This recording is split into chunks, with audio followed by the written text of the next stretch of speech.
a little early in the day, so I've got the great big salmon fly pattern that worked really well for me yesterday, and then I tied the dropper on the actual hook shank just because I feel like it gives the dry fly a little more of a natural presentation versus tying that dropper on the eye. So that's what I typically do when I'm running a dropper.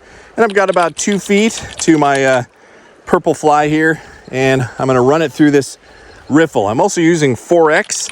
I got 3X to the dry fly, 4X fluorocarbon. Fluorocarbon has a tendency to sink a little better on the dropper, and that should do. And if I get the dropper hung up, I shouldn't lose the dry fly too, and that's why I go with a little lighter tippet on the dropper. So let's see what happens. Then you can kind of see it's really shallow right here, and it just starts to get deeper. There are a lot of rocks. I mean, I don't know if you can see them, but there are a lot of rocks that are in and around this area, and fish love to kind of use that as cover.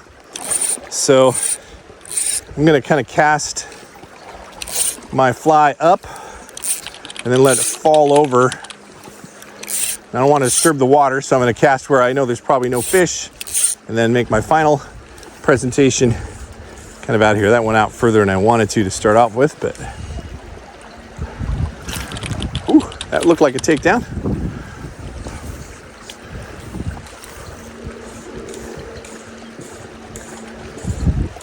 Oh, there's a little fish that came up like tiny, tried to eat my dry.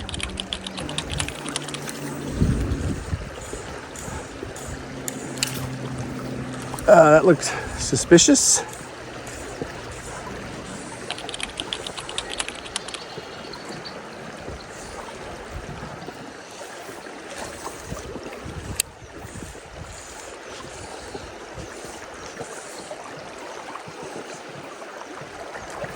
Oh, there we go. He came up and ate the dry.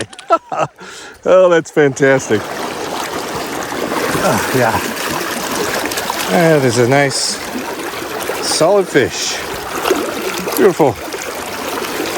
Very nice. Way to go, Bill. Woo! Nice. On the dropper or dry? Oh, that's a great fish.